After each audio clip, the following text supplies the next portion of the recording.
And now, you're tuned in to RBLR, the home of Tampa Bay's Reveler Sports.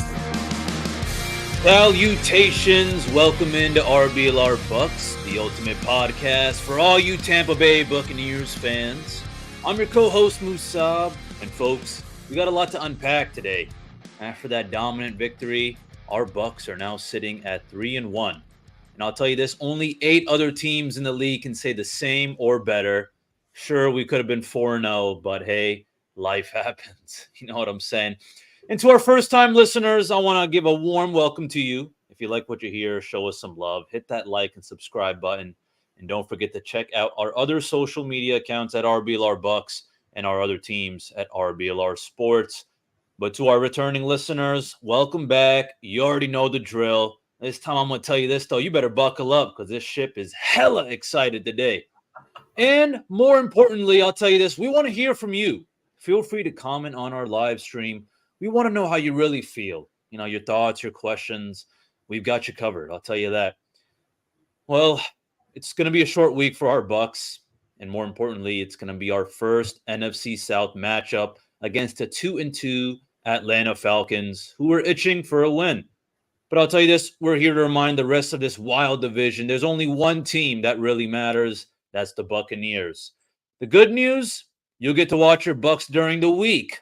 The bad news is you'll have to find something else to do this Sunday unless you're going to be sweating it out like me every weekend on fantasy football. Now, folks, they may not be as cool or popular as Rashad White or Bucky Irving, but trust me, they're just as fiery. Coming in hot to my right, he's back and ready to blitz through the stats and tackle the big topics.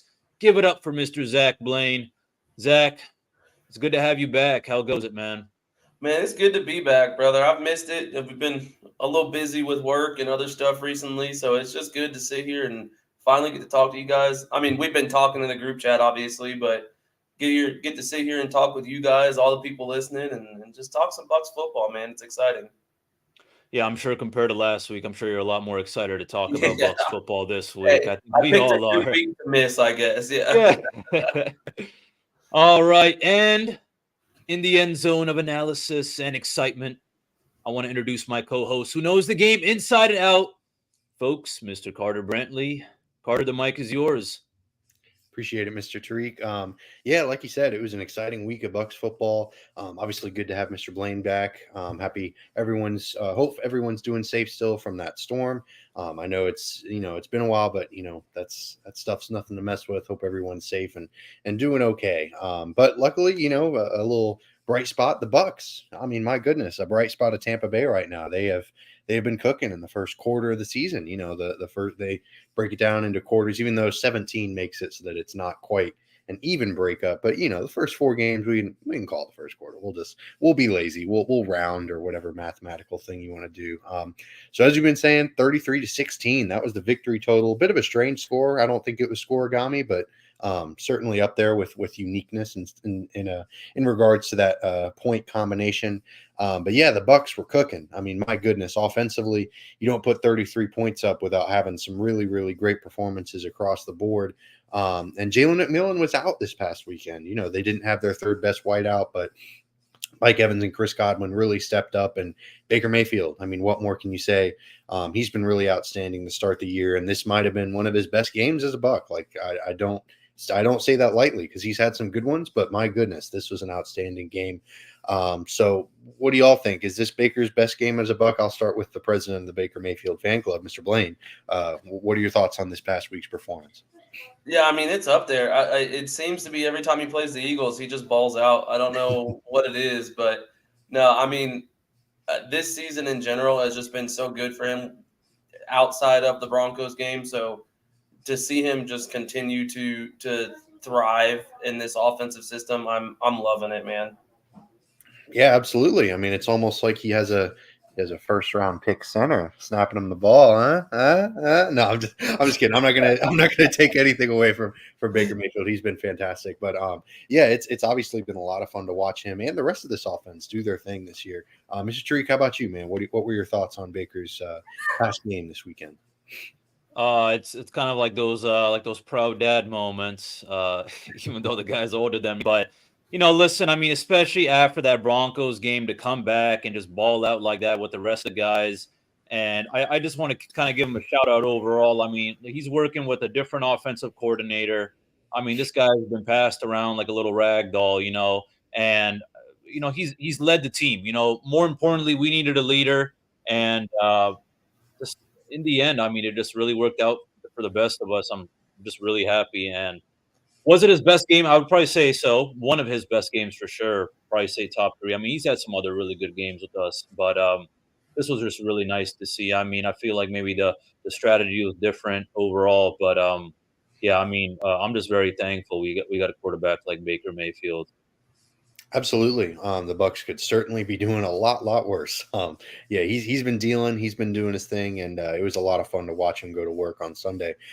So we'll stay on Baker. This is going to be kind of a Baker centric first part of this show. I think there's a case to be made here. I want to give Zach Blaine the floor here because he's been, like we've been saying, great to start the year.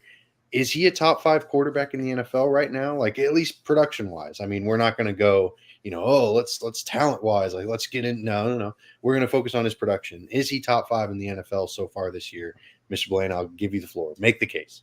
Yeah, I mean, to me, it's not just statistics like driven. Like, I know a lot of people will look at the numbers, and he's ranked relatively high in a majority of the important stats. 4th in passing yards, 2nd in passing touchdowns. And he's thrown what? He's 2nd in passing touchdowns, and he's only thrown 2 interceptions.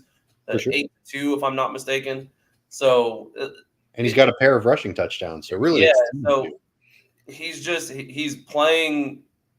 It seems like he's having fun, and to see him go out there and have fun and produce at the level that he is, I'm not ashamed to put him top 5 at this point.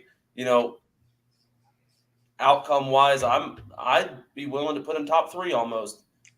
Wow. Now, top 3. My goodness. Going into the season, would I have said that? No. And I love Baker. I would not have said that. But him and Sam Darnold have just blown this season out of the water already. And I love to see it, man. I love it so much.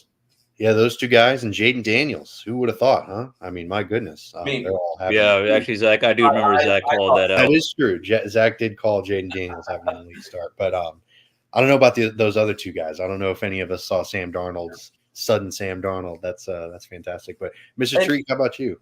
What do you think? I don't know where to start. I mean, do I think he's top 5? Yeah, I think so. I could put him in top 5. But I would also say this. I think that, there are many other fans who could probably have good arguments as to why he wouldn't be a top 5. But I don't know. I mean, I just really think that he's shown us what he's capable of doing. I mean, I don't think there's been a time that I can remember where, he's done something actually stupid. You know what I'm saying? Sure, he got a little bit risky, or he played a little different, with the Broncos. I feel like we all knew that, but we're not miserable. I know, there's teams out there who feel miserable with the quarterback they have. You know what I'm saying? We're not miserable, and I think we got a good bunch of guys. Our offensive line is looking much better for sure. So, some quarterbacks just need to find a new scene. And Baker Mayfield is a great example, and so is Sam Darnold. So, yeah.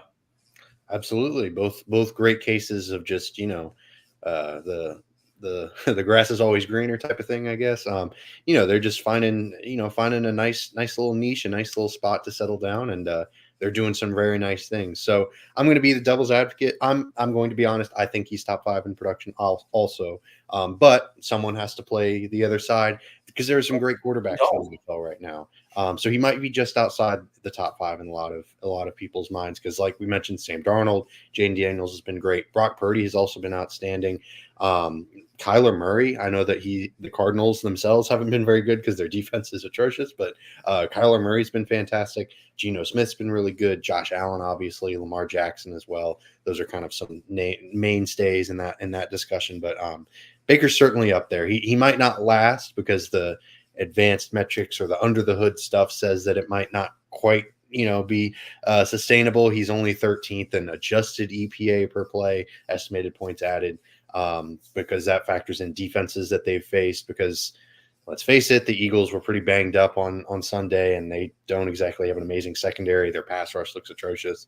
Week 1, the Commanders have a horrible defense. So, once he starts facing some decent defenses, it might be a bit tougher. But right now, I'm okay with him being top 5 in production. He certainly has an argument.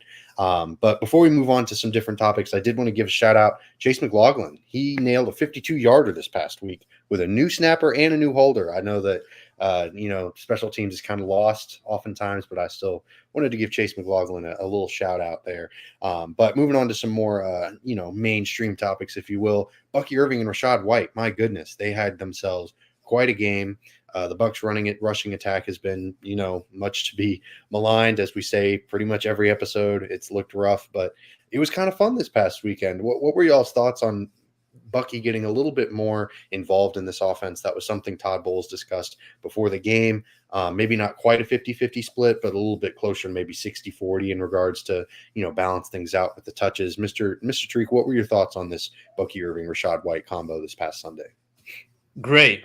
I'll tell you why, because last year it was White who was dominating the snaps, like 75%, give or take. Now it's, obviously we'll say White's leading the pack for sure, but I mean, we're going 50-50 now. It kind of gave me those vibes when, Ronald Jones and Leonard Fournette were our running backs.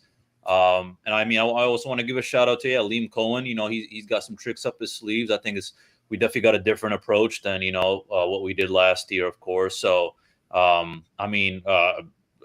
recently, I've been loving Bucky Irving more and more. I mean, just on how shifty he is and all that.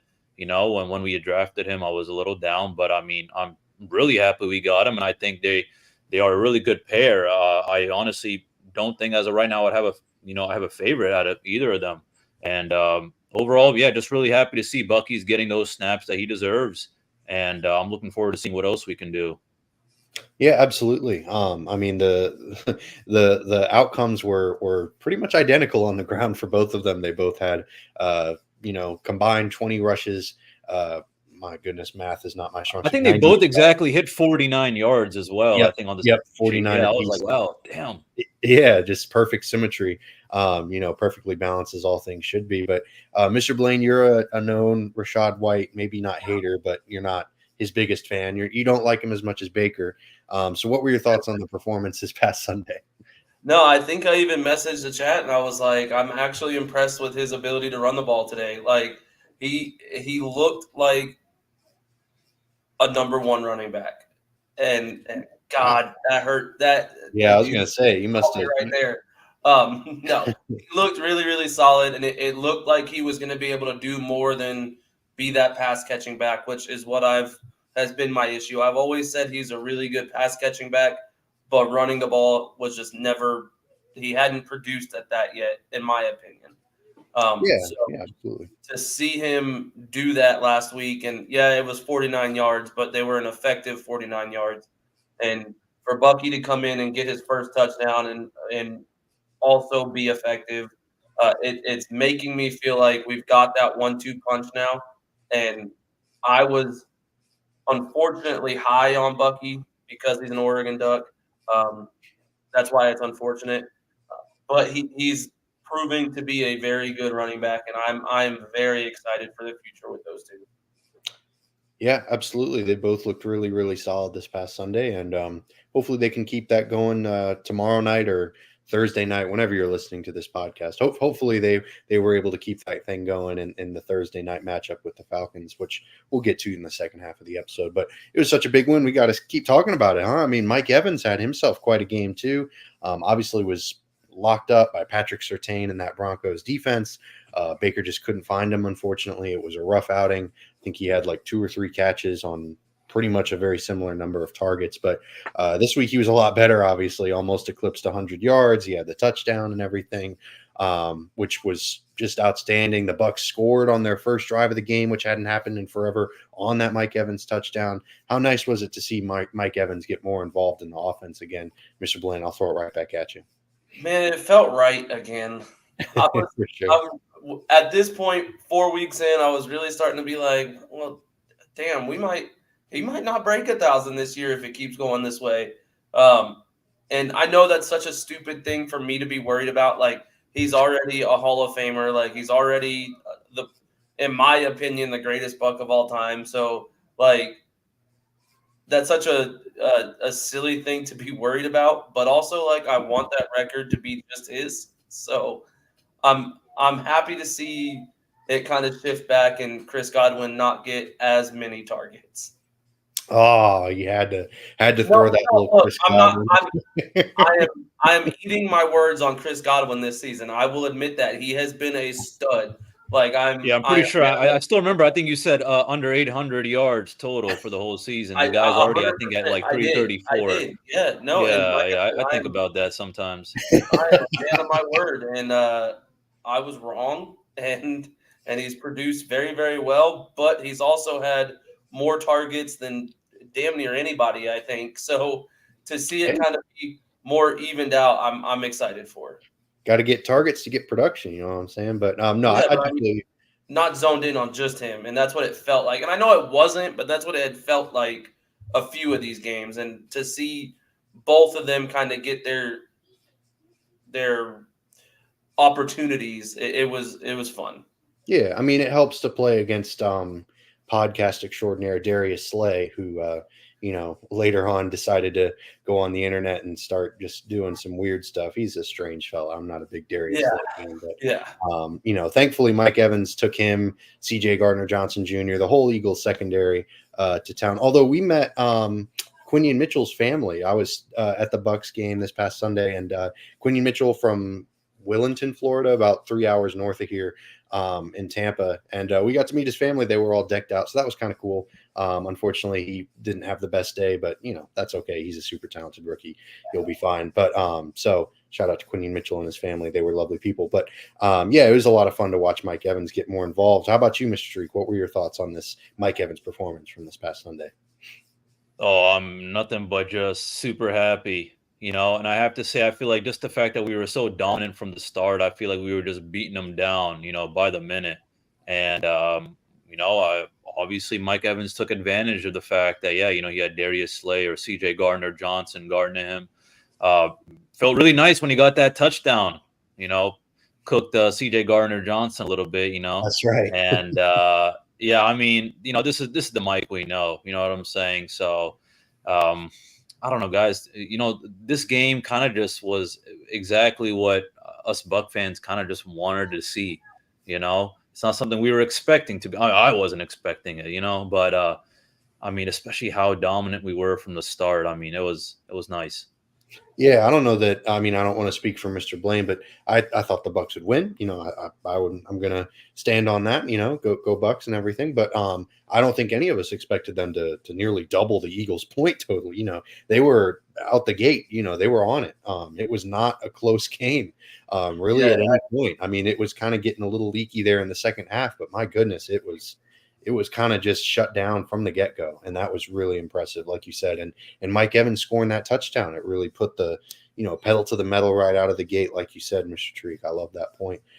So before we move off the offense, because the defense played a game too. They had some fun little plays, and we'll get to that in a second. But before we move off of it, Justin School, hey, he bounced back a little bit. It had been a rough couple of weeks. Filling in for Luke Gadecki. Not great in the first couple of weeks, but he's on the up and up. He seems to be figuring it out. He just needed a little bit of time to get his feet wet, I guess. But it was nice to see him not struggle nearly as much as he had in the past couple of weeks. So I wanted to give him a shout out. And Sterling Shepard, my goodness, he had himself quite a catch there in I believe it was the third quarter. It was a really important drive. The Bucks were kind of trying to answer some Eagles drives that they had put together, and Sterling Shepard came up big. The former Sooners came together, him and Baker doing a really nice job. And Sterling's going to be involved on Thursday night too, because unfortunately McMillan and Trey Palmer are out, which we will get to more on the injuries later. But Sterling Shepard, what a guy, what a job. So finally, we're getting to the defensive side of the ball. We've been talking up the offense this whole time, but hey, they scored 33 points, so they kind of deserved it. But hey, that much maligned pass rush, my goodness, they finally got home. They got 6 sacks. Levante David had 2 of them. It was fun. It was a blast. I mean, it was just a really, really fun job. Really great job by this Bucks front seven. They really, really suffocated things for this Eagles offense. Obviously, the Eagles were missing Lane Johnson, their starting right tackle, one of the best offensive linemen in football, but he was not there, and the Bucks took full advantage. His replacement, Fred Johnson, allowed a whopping 9 pressures. My goodness, you want to talk about Justin School? Let's talk about Fred Johnson. They were also without AJ Brown and Devontae Smith, their 2 best wide receivers. That obviously makes things difficult as well. So what do y'all think? Do you expect this trend to continue, or maybe they go back to their awful pass rush ways, or maybe somewhere in the middle? Mr. Tariq, I'll start with you, man. What are your thoughts on this pass rush moving forward off of such a strong performance? I expect this to continue. We have the capability, of course, but will it? I don't think it's gonna be always there, unfortunately. I don't know why, but I just think that we had a couple advantages, like no Lane Johnson, no AJ Brown, no Devonta Smith. So I mean, for that reason, you got Jalen Hurts kind of a little bit more hesitant, or he's feeling a lot more stressed out. But I mean, I don't just kind of want to give those guys being out the credit. I mean, our defense really did just look super dominant. I feel like we probably got that chip on our shoulder after that crappy game against the Broncos. So the guys woke up. I had called out Logan Hall doing nothing last game, against the Broncos, and he showed up this time. So it's just really nice to see, our guys, do what we want them to do or why we got them. Yeah, absolutely. I mean, Yaya Diaby, he's another one. I mean, he's been pretty decent to start the year. He's kind of having himself, instead of a sophomore slump, he was coming off a very productive rookie campaign. No one was quite confident that it was sticky. He had quite a few sacks. I think he led all rookies in sacks, but no one was really sure because of his kind of under the hood stuff that he was going to be able to sustain it. But now his under the hood stuff is great. I mean, he's 4th in pressures, 4th in the NFL in win rate, 3rd in time to sack pressures. It's just been really, really fantastic. So he's been really, really good. And he continued that Sunday afternoon as well. Mr. Blaine, how about you, man? What are your thoughts on this pass rush? Do you think that the Bucks can sustain this performance, or maybe you're anticipating a little bit more of a regression to the mean? I mean, I don't want to say we go back to, because I think we had 2 sacks going into it. Like, we only had 2 sacks, so we tripled our sacks right total in one game. I don't think we go back to 0.75 sacks a game. For sure. But I don't think we average 6 sacks a game. Like, I just maybe if Kancey comes back healthy, like we average 3 or 4, I'd be happy. That'd be a lot still. That'd be a lot. Yeah. So I mean, if we can average 1 or 2 a game, like I'm happy with that. It's getting the job done. I'm not necessarily worried about the amount of sacks as much as I'm worried about the pressure that we're getting. If we're, we might not have 6 sacks in the game, but if we've got 7 quarterback pressures, like if that quarterback's not feeling safe back there, I'm happy with that. So I'm not worried about the numbers, but I do think that we can meet in the middle somewhere and live a happy little median life, For sure. Absolutely. No, that's the goal. An average pass rush would just do wonders for this defense. So I'm with you. Yeah, if they have an average pass rush moving forward, that would be absolutely fantastic, because they have had one of the worst in football up to this point. So, Levante David with his 2 sacks, one of them was just one of the coolest plays you'll ever see. Timed up the snap count, blew up Saquon Barkley in pass pro, and then he, missed Jalen Hurts at first because Hurts hit him with a little sidestep. But then David came back, had a little strip sack, and the Bucs recovered the fumble. It was a huge play. Just another outstanding play from an outstanding player who's had an outstanding career in a Bucs uniform. Levante David, shout out to him. But I also wanted to give Zion McCollum his flowers. My goodness, he has been outstanding so far this year. 3rd in coverage, estimated points added at negative 16.8, which is 1st among cornerbacks. I don't think any of us had that coming. I wasn't necessarily a Zion McCollum hater, like maybe Mr. Blaine was. I'm sorry. I gave you the Baker Mayfield show at the beginning. I gotta fire some shots at you about Zion McCollum. I respect it. For sure. I was at least, not pessimistic, maybe not optimistic, but I was at least okay with them giving him a shot. I don't think anyone saw him performing like one of the best cornerbacks in football. He's been really, really good. So that's really fantastic. He was targeted 4 times on Sunday, only allowed 2 catches for 5 yards, 0.39 yards per allowed per coverage rep. I mean, he's just any stat, any metric you want to look at, or if you just want to watch him play, he's also been a lot of fun out there, really taking full advantage of his, athletic ability. But now we'll get to players of the game. We've talked enough about this game. We'll finish it off strong. Baker Mayfield is our offensive player of the game. Not really any surprise here. We talked him up at the beginning of this episode, and rightfully so. He was great on Sunday. He's going to continue to be great, hopefully, and he's been great this whole season. So really, really outstanding. And then the defensive player of the game, Levante David. Oh my goodness, Levante David. We talked about his strip sack, but he also had another sack that was really impressive. What are y'all's thoughts on our players of the game? Do y'all have anyone that y'all want to shout out that maybe was also worthy of mention? Mr. Treek, we'll start with you, man. Any other players of the game you want to shout out? No, those are probably my 2 guys as well. I mean, Baker. I mean, how can you not give it to Baker? And then, Levante David. At 34, the guy's still telling this league that he's a force to be reckoned with. And Absolutely. The way he performed against the Eagles. I mean, that's the Levante David we know. I also want to give him a shout out. I'm sorry, I forgot where I saw this, but Levante David actually joins Hall of Famer Derek Brooks as the only players in franchise history with 1,500 plus tackles. Hey, look at that. Yeah. So shout out Levante David. I think we needed him more than ever, especially with the departure of Devin White. It's kind of like he's kind of like the lone big brother, and he's kind of have to he has to show everyone the ropes. And it's these things, the way he performed, honestly, just accumulated to just show and fire up the rest of the guys, especially that strip sack. I feel like if you're the Buccaneers or if you're the Eagles, you're already doing super bad. Now Levante David's got a strip sack on you. It's just putting you down even more. And it's firing up our fans. It's firing up our team as well. This is exactly what we needed after that Broncos loss. Absolutely. Yeah, a huge bounce back game after that Broncos loss, and no one better to do it. No one better to provide that spark than Levante David. Mr. Blaine, how about you, man? Do you have any players that you want to shout out that we maybe haven't mentioned yet? Baker is undoubtedly, obviously I'm a huge fan of Baker, but I don't think there's even he was just out of this world this week. I love to see it. My only other, I guess,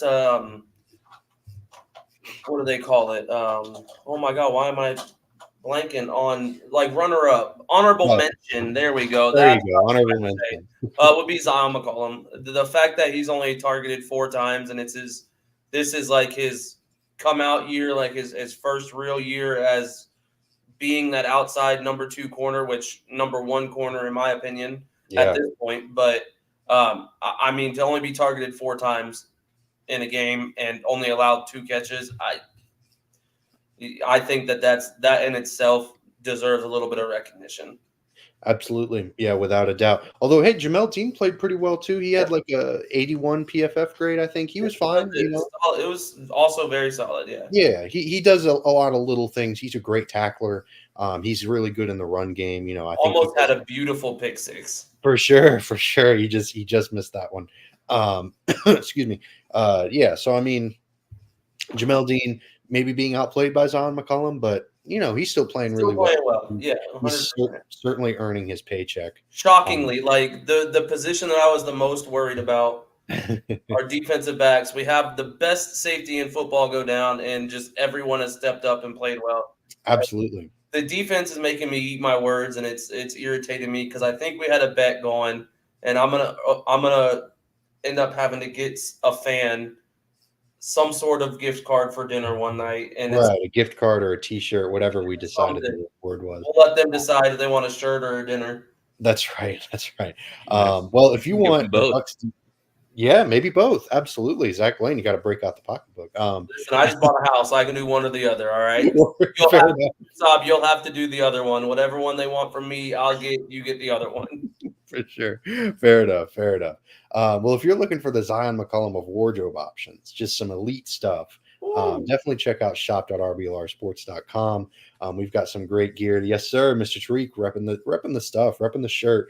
RBLR Tampa Bay Sports, anything Tampa Bay sports related, we've got it. We've got it for you. So definitely check it out. We'll also give you a promo code Cannon, CANNONS, for 10% off your entire order. Since the Bucks won this week, they're also playing on a short week, so got to give yourself something to little boost the spirits. Since nothing to do on Sunday, that stinks. But hey, you get yourself a little Thursday night treat. Definitely check out the store. We've got some heat on there, some fire gear for sure. Anyways, we're moving on to the second half of our episode. We'll get into this Falcons preview really quick, but I wanted to do something kind of silly because there were some weird comments from Tom Brady in the booth. I'll kind of get into it a little bit. Baker Mayfield was on a podcast of some sort, and he was just kind of talking about how the building was a little different with Tom there. Everyone was kind of dialed in, high strung. Everyone was stressed out, blah, blah, blah. So he said he wanted to bring the joy back to football. Tom Brady responded with, I thought stressful was not having Super Bowl rings. And there's a mindset of a champion that I took to work every day. Very, very bitter old man that still wants to be out in the booth. And I don't know. It was a weird look for Tom Brady, and Baker Mayfield answered a question about it in the press conference afterwards. Came out looking like a stud. He answered the question beautifully. Was just very deferential. He's like, "Hey, we do things differently, but Tom Brady's the greatest ever. There's a reason he has some blah blah blah." Very, very, very well done by Baker Mayfield. But what were y'all's thoughts on this quote? These quotes, if any. Mr. Blade, I'll start with you, man. What are y'all's thoughts? What are your thoughts on this weird exchange? I don't have any opinion on it. Like, I don't care. It doesn't matter. That makes sense. There's different ways to lead, and I don't think that either one of them are doing it wrong. Brady has the credentials to show for it, and Baker is performing very well as a leader of a team now. So I think it just shows there's two different leadership styles. Well, more than two, but those two have different styles of leadership, and on top of that, I don't know. I just feel like it was a weird situation when Brady retired. It felt like he was being forced to retire, and I get it. As a family man, I wouldn't want to necessarily be away from my kids all the time. But also, if I were making $20 million a year, it might push me to do stuff I'm not a huge fan of. But I think that his comments were not necessarily false. Not having Super Bowls is annoying and stressful, and I get it. But also, you're not playing anymore, brother. Just do your thing. You could still be playing if you wanted to. Do your thing in the booth. Stop trying to be competitive. It's not a good look at this point. Yeah. He went on to say this wasn't daycare and, compared it to going to Disneyland with his kids. It was just very strange. So, yeah, it's very silly, very nonsensical. And they both had a little post-game interview on Fox because I think Brady gave him the Let's Bleeping Go award or whatever stupid thing that Fox has come up with. So, they had an interview and they were both couldn't have been nicer to each other. It was fine. It's not a big deal, but I thought it was kind of silly and kind of funny to hear about and read about. And I don't know, Tom Brady just kind of. Oh, yeah, because you were at the game, weren't you? So you didn't hear it. Right. I didn't hear it at first, but I saw it and I was like, what the heck? It went crazy right away. I remember I was watching it live. I was just like, as it was happening, I was like, what? Like, yeah. I get it, yes, but also what? Like, yeah, it was very strange. Mr. Tariq, how about you, man? Maybe you're a bit more invested in this, or maybe you're just as kind of blasé about it as Mr. Blaine and myself. What are your thoughts on this little exchange between the two Bucks? Yeah, I think whatever Brady said was just kind of stupid. I feel like maybe he just, I guess, had to say it or something, or he was just trying to be cool. I feel like, right. He's just trying to. He's a different person, obviously, now that he's off the field. And I'll tell you this, if he wasn't Brady, if he was just someone else, that guy still wouldn't have his job. There's nothing impressive about, his commentary to me, in my opinion. But I do want to say that, it's just, what Baker said is true. They're both different guys. And, Baker said, playing wise, Tom is different. And, he had everyone dialed in. Yeah, because he's like that old professor, who walks in the class. And, obviously, you're going to tighten up when that old, well-renowned professor walks in compared to that, 30-year-old, TA or something. Not that I'm trying to put Baker down or something, but it's different, So obviously, Brady's got a fatter resume, so that's all that it really is. But I don't know. I mean, it just kind of went in one year, out the other. Saw it a couple of times on social media. I just scrolled past it. I feel like it's important to look at too. Like Brady's always had that chip on his shoulder as like he was a late round draft pick. So I feel like he's always had to prove himself, even though he's the greatest quarterback of all time. I feel like that never went away. Whereas Baker has gone from, he was a number one pick to where everyone already thought he failed. So like now he's just enjoying playing football. And I think that's the type of leadership that I would respond to. So like I enjoy the way that Baker does it more, but I just they're two totally different people, and I don't think it could be more different. And to see them just like discuss that live in person, or not live in person, but live on TV. No, I get you though. It was such an awkward. It made me feel like cringy. Like very cringy. It was very much like he was trying to provide a quote for his TB12 website. Yeah. It was just awkward, and the poor Kevin Burkhardt, the other commentator, the poor guy, kind of tried to make the best of it and was like, "Oh, I don't feel stressed."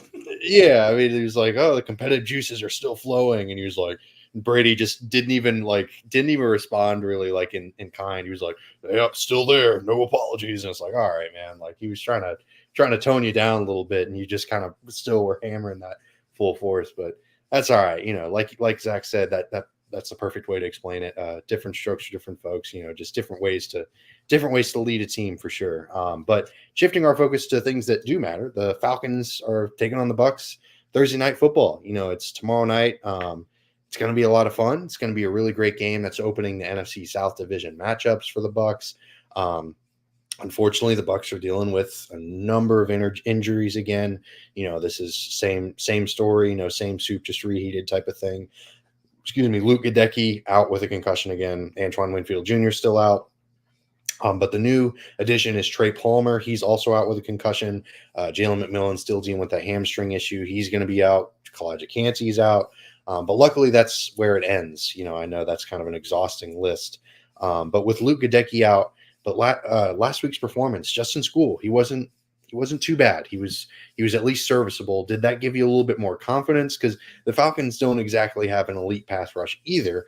But they're still NFL players. Did it give you a little bit more confidence in School though, going into this Thursday night matchup? Mr. Treek, I'll start with you, man. What are your thoughts on Justin School taking that right tackle position again?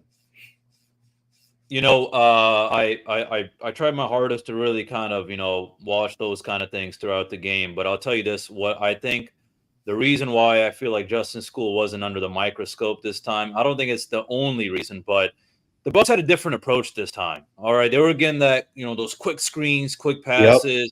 Yep. Mm-hmm. I saw a lot of times they were getting that ball on the perimeter. So for that reason, I mean, I saw Justin School get beat a couple of times, but by the time he got beat, Baker had already thrown the ball, and that happened a lot, so, and then the times that he did do a good job, then yeah, I mean, that was fine. So Justin School definitely, took a step forward. I don't know how many steps forward he took, but he took a step forward, maybe a little step, but I think that's why I feel like that's why, I didn't think too much about the offensive line that much, just because I feel like we had a little bit of a different approach compared to usual, getting those quick screens, those, the quick balls out there. And I feel like it worked out really well. I saw it a couple of times, just Chris Godwin cooking up Maddox on the Eagles. That happened a couple of times, and they were able to get those, first downs instead of like a 3rd and 1 and so that's kind of the big thing for me. I hope he kind of, keeps on improving, but that's really about it, though. I mean, I don't really have any high expectations.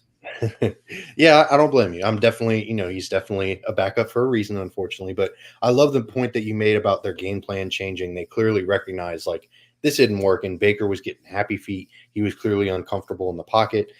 He got sacked a lot against the Broncos. Not all of them were the offensive line's fault. Not all of them were Baker's fault. It was very much a shared responsibility, but it just wasn't working, regardless of whose fault it was. So yeah, I love the fact that you mentioned last week he was getting the ball out so quick. I mean, he looked like Brady, ironically. Like, he looked like just really quick, little dump offs, like you said, wide receiver screens and stuff like that, little out routes. And it was fantastic. It worked to perfection. He was doing a really outstanding job out there. So, maybe they continue that sort of thing. That seems to be kind of the name of the game right now in the NFL. That's the big thing, is super low average depth of target, just reduce the amount of negative plays, reduce the amount of sacks, because teams are playing a lot of I know this is kind of cringe, but the too high safety look, I know that's a big hot topic right now, but taking deep shots just isn't what it used to be. It's not the stretch the ball down the field, try to push the thing, that's not what it is anymore. And the Bucs exemplified that. And luckily for school, it helped quite a bit. It seemed like it did a really nice job of kind of, not letting that weakness beat the Bucs too much. But Mr. Blaine, how about you, man? Maybe you're kind of lower on school, or maybe you're a bit more nervous about them because the Eagles pass rush is pretty much non-existent at this point. They're not doing a great job out there. So what are your thoughts on school going into this Falcons matchup? I'm excited for it. I think this is going to be kind of a test. The Falcons aren't too much better at getting pressure. I think they have 4 sacks all season. So they're not too much better at getting pressure than the Eagles, but I do think they're a better defensive team all around. So I think this is kind of a real test, and I think Musab nailed it on the head when he said, we kind of adjusted, and that's what I love about Cohen more than Canales, because Canales we saw one thing all year. We knew what we were getting all year, whereas we've had players go down, and Cohen has adjusted, and he's made it to where those quick passes, like he said, school could get beat. The ball's gone. Or we're running it the opposite way. Like, it's good, smart football. And I think that if we can continue that run, then in all reality, it doesn't necessarily matter how good or bad he is. I don't want to take it all away from him like he hasn't improved, because he has improved. But, I mean, I think the biggest part was the fact that we've adjusted the game plan. And I think that's going to be the key to success until Gadecki's back. And we were grinding it out. If I may just chime in real quick, we were grinding it out. We had 10 first downs. They had 0 first downs just in the first quarter. Yeah. So it wasn't like we were just getting a couple of just deep balls and boom, touchdown. Nope. We were exhausting their defense, and I feel like that was also a big factor as well. Yeah, I mean, it was hot on Sunday, I can tell you. It was brutal. I think it felt like they said it was in the 100s on the field. I think with the humidity and everything, or whatever the feels like, or whatever. It was brutal out there. They don't get heat like that in Philadelphia, as far as I'm aware. So the Bucs had a bit of an advantage there. They were kind of used to that Tampa heat. They'd been practicing in it all week, so maybe that played a good factor in it as well. I'm like Zach Blaine said, I'm kind of excited to see what Liam Cohen can cook up, and try to adjust for maybe the Bucs' weakness with the offensive line. We've seen the Saints go out there and do a great job despite having not the best offensive line. They've kind of accounted for that weakness, and they've been able to adjust their game plan so that it's maybe not as obvious, it's maybe not as glaring of a weakness. So I think the Bucs have done, a nice job of doing that, especially this past week. But speaking of more guys being out, J-Mac and Trey Palmer, like we mentioned, they're going to be out, and Sterling Shepard, he's in. So how are we feeling about Sterling Shepard? I mean, we're excited to see what he can do given this opportunity, because he kind of made himself known. He had a few nice little plays there against the Eagles this past weekend. So are you expecting more big things, or maybe you're expecting the Bucs to still lean into that Godwin-Evans combo? Mr. Tariq, I'll throw it to you, my man. What are your thoughts on Sterling Shepard going into this Falcons matchup? Yeah, I think we'll probably lean more Godwin-Evans, but I mean, I feel like another reason why we succeeded against the Eagles was, Baker was getting the ball around to everyone. Absolutely. So I do think that, Sterling Shepard will definitely be, a solid contributing factor, tomorrow when we play the Falcons. But, I hope he balls out. I don't think, he's going to have a bad game. I really don't, because we really need him, especially with our guys banged up. So I feel like, he's definitely going to get his opportunities for sure. How many? I don't know. But I think, again, it's just going to help us out. If this guy can, help us out, get a couple, third down conversions just here and there, that to me is just a game changer itself. You know what I'm saying? Because now you're just, again, grinding it out like we did against the Eagles. So I got high hopes for him. Yeah, absolutely. Sterling Shepard, he's got the familiarity kind of thing with Baker. I know in the press conference that Baker gave, he was talking about Sterling's kind of a crazy dude. He's kind of weird, like just kind of out there. And he had a nice little moment. He was like, yeah, and Shepard would probably say the same thing about me. So, it's an equal, a shared respect between the two of them. So I'm excited to see if that chemistry can kind of come into play Thursday night. Mr. Blaine, how about you, man? You're a big Baker guy. So I know you've followed his career closely. Like you're probably honed in on Sterling. I've clearly been a Baker fan forever. No, I'm not believe it or not, like I'm not a huge college fan. Baker was one of the guys that I liked in college. Then he went to the Browns, and I was like, I hate everything that has to do with Ohio, so I don't care about Baker anymore. So in college, I loved Baker. I liked the drive. I liked the planting the flag. Like everything about him, I've always liked. So when we got him, obviously, that's when I became a fan again. But no, as far as like Sterling Shepard, I don't want it to sound like hateful towards Palmer or McMillan because I think McMillan is going to be great. I don't think it's that much of a fall off right now. No, it's a good point. Trey Palmer played a great game, and McMillan is just learning still. So, in my opinion, I don't think it's that much of a fall off. So, at wide receiver 3, I think it's not going to change much of the outcome against Atlanta because I think what he might lack in skill to these younger guys, he has more experience and knows, he's played in bigger games and he's been there. So I'm excited to see him play. Yeah, absolutely. Me too. I mean, they are going to miss the Palmer experience with the motions and stuff like that. This past Sunday was a lot of fun. I really enjoyed that. And I'd be curious to see maybe if they implement him a little bit more into the offense moving forward, maybe take him off of special teams just because that's unfortunately where he got hurt. But, then you got to put someone else out there to return punts and kicks. Well, so, Cam Johnson. I was just thinking, don't forget about Cam Johnson. For sure. I think he had one unfortunate drop, I think, against the Eagles in this last game, right? I think it was going to be his first touchdown catch, I think, too. Yeah, so I mean, he can ball out too. Yeah, absolutely. We'll see. I mean that like Zach said, like Zach mentioned, that's the good news about the BUCS is that the fall off between Shepard and the other two wideouts likely isn't going to be as big as maybe it would be on other teams. So that is very nice. I'm excited to see Shepard go out there and do his thing.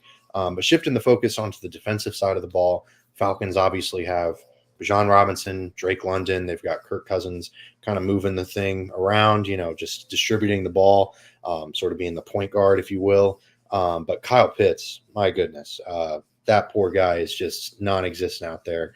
Last week, he put up a goose egg in every major statistical category, except for maybe targets. But, man, I mean, it was brutal to watch. What are your thoughts on the Falcons' weapons and their offense in general, and how do the BUCS slow down this offense with those explosive weapons? Because Bijan and Drake London are both quite good, so they're certainly to be reckoned with. But what are your thoughts on the Falcons' offense, Mr. Blaine? I'll start with you.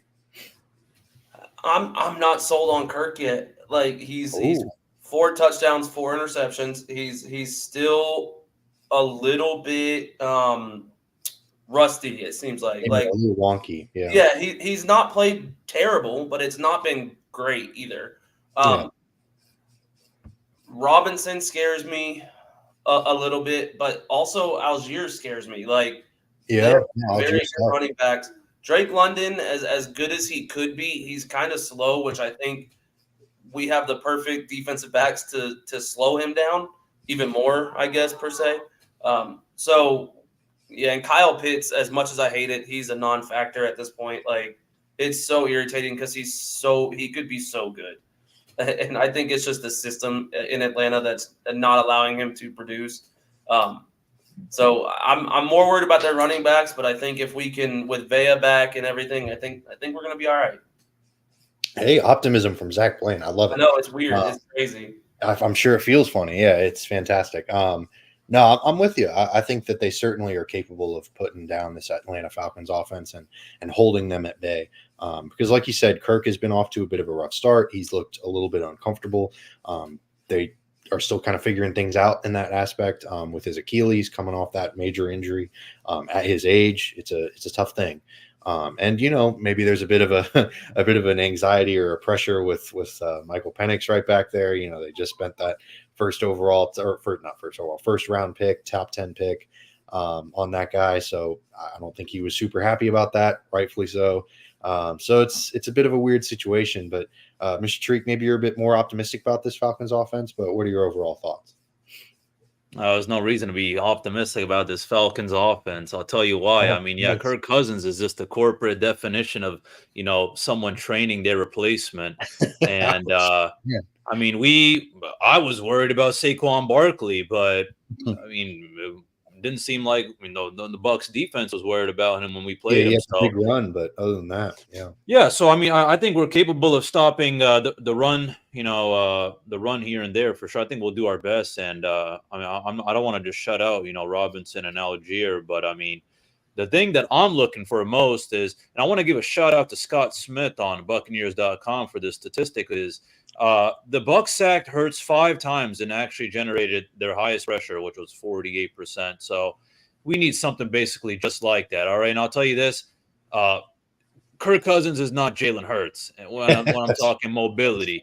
And I mean, he's already looking wonky. He's already looking a little, whatever. So we just really got to disrupt him, and if that's the case, then I feel like our cornerbacks, our, safeties can, they can hold down the fort, guarding people like Drake London and Mooney. And as Zach mentioned, or I mean, as the world's mentioning, yeah, Kyle Pitts is non-existent. So I'm curious to see if, he gets his opportunities. I wonder what it is about these UF Gators. It's, first Kyle Trask not getting any opportunities. Now Kyle Pitts is not getting any opportunities. Oh man, it sucks to be a Gator. But anyways, no, I don't have any kind of big kind of worries. I mean, they have the capability, of course, but so do we. So, and I think the way we played against the Eagles is, now we know exactly how we need to play. I mean, the answers are in front of us, but I would probably say the biggest person in the spotlight is Bijan Robinson. So we just got to focus on the run D more than anything, if you ask me. Yeah, absolutely. If you stop the run against the Falcons, then you force Kirk Cousins into more pass obvious situations. He's not able to get in the play action incorporated, which obviously Kirk Cousins on a play action, really, really dangerous. He's a really good quarterback in that aspect. But if you're able to kind of limit what he can do in that game, that's going to be huge. But the good news is, the Bucs, they're 3-1. I mean, that's an outstanding start to the year. So even if they lose this one, even if the world collapses and, oh my goodness, the sky is falling and all that stuff, nope, not at all. 3-2 is still an excellent start to the season. Looking at the schedule, if you were to tell me that the Bucs would be 3-2, I'd be super happy. I don't want to speak for y'all, but I think we'd be excited about that. So even if the Bucs manage to lose this one, it's a weird matchup. Thursday nights are always strange. You have to shorten up the playbook. You've got a bunch of guys out. It's okay. Let's not get too much in a tizzy over one game, especially a Thursday night game. But I love that they're getting this Thursday night matchup out of the way. They're just, let's do it. Let's, kind of, take that nasty pill or whatever, because it's always rough. So hopefully they can get this out of the way, have a long week of rest, and then really bounce back moving forward, because they've got a tough stretch of the schedule moving forward. But we've got a cool segment to kind of finish out this episode with. Mr. Blaine, give it to us. I think it's This or That. That's what it's called, right? Yeah, it's something along those lines. We'll call it This or That. Okay. So, essentially, my idea here is I'm going to give you guys 2 options, and I want you guys to just tell me what you think is more likely to happen. Okay, I like it. I dig it. So, like my first one, I'll do 2 of them here. Okay. My first one, do you think Rachaad White has more combined? Well, no, let's not do combined because he will. Do you think Rachaad White has more rushing yards, or do you think Bucky Irving has more rushing yards this week? Ooh. Musab, you go first, man. I'm going to go Bucky. Ooh, okay. Yeah, okay. I'm going to go Bucky. I don't think by a lot, but I'm going to go Bucky. Okay. If you're going Bucky, I'm going to be the opposite. I'm going to go Rachaad. I think that, that 50-50 split, and literally 50-50 split in regards to rushing attempts, rushing yards, all that. I don't think it's going to be quite that. I do think that Bucky has been fantastic in the gadget plays. He's been really fun in those unique designs that Cohen's come up with. But Rachaad still is kind of that main between the tackles back. as well as being, the third down pass catching option. So I'm going to go with Rashad. I still think he ekes out Bucky in rushing yards, but I would not be shocked at all to see Bucky beat him out in rushing yards. But Zach, you got to answer your own question, man. Who you got in this? I'm going Bucky this week. Yeah. I don't think I don't foresee him having 120 yards or anything, but Right. I could see him having 10 to 15 more yards than Rashad. I think it's going to be close, and I kind of also agree with you. Like, it could go either way, and I wouldn't be shocked. For sure. It's going to be, hopefully it's a nice even split, because that seemed to work really well for the Bucs. Both of them seem to enjoy, playing on the field sort of an equal amount. And that's sort of the NFL new way of doing things. Running backs by committee is sort of the way that you do things. Even with the Ravens, Derrick Henry and Justice Hill are very much sharing time in that. Phenomenal, those two together. It's insane. Absolutely. You have to have two. You obviously would rather have both great running backs, but having two solid running backs is really, really an OP strat, if you will, for the NFL. But what's your second one, Mr. Blaine? All right, my second one. Does Tampa have more sacks this week or more turnovers? Do they cause more turnovers? Oh, okay. Turnovers forced or more sacks? Or turnovers forced, yeah. Right. Okay. I'm going to go with sacks. Kirk Cousins' lack of mobility is going to be a big factor. I also don't know that they force a huge amount of turnovers. Like, maybe they'll get a pick, maybe they'll get a fumble, but I think they'll get at least a couple sacks. I think that's going to be nice. I'm hoping Yaya Diaby gets one, because he's just been so much fun. As we covered earlier in the episode, he's been fantastic. So I'd love to see his hard work kind of pay off, because it's nice to have these under the hood metrics, but still sacks, it's still nice to get there. It's nice to finish the job, So Agreed. I think the Bucs are going to rack up at least a couple sacks and maybe a turnover, if anything. Mr. Treek, how about you, man? What are your thoughts on this?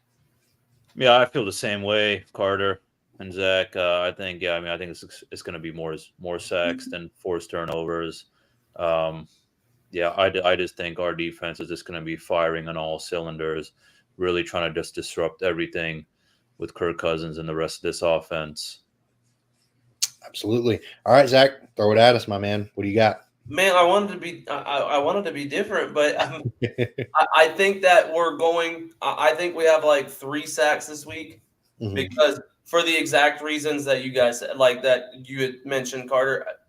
Kirk Cousins is essentially what Tom Brady was in the pocket last year, right, as far as mobility.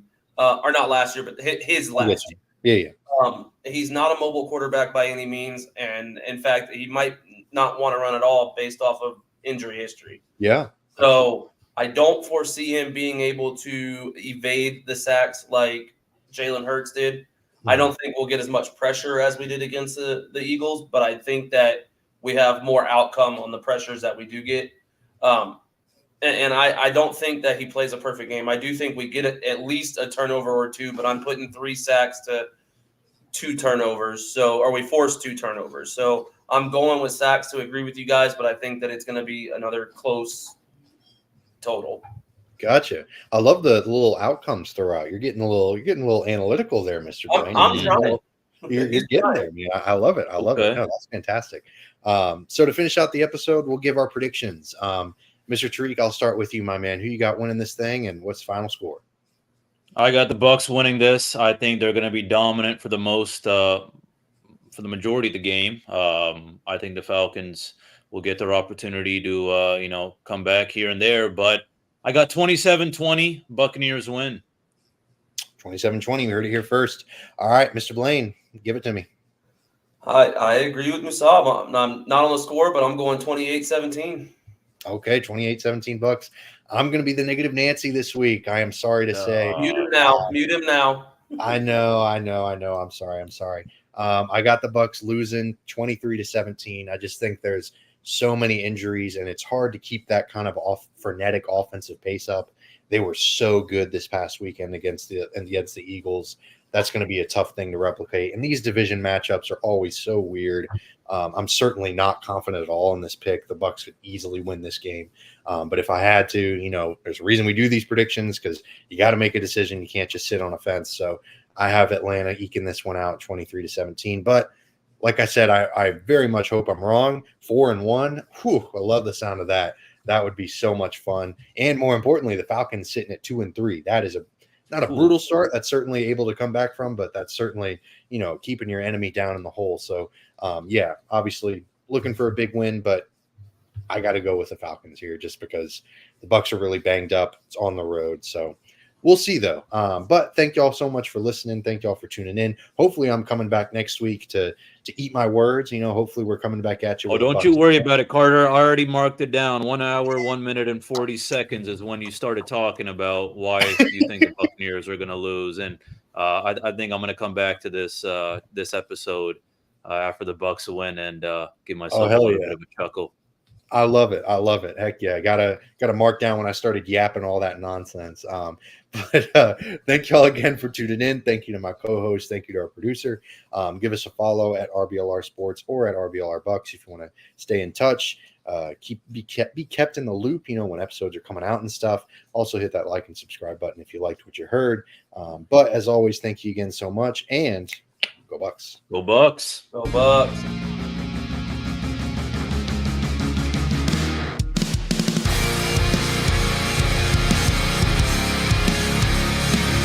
Thank you for tuning into this presentation by RBLR Sports. On your way out of the stadium, please remember to like and subscribe.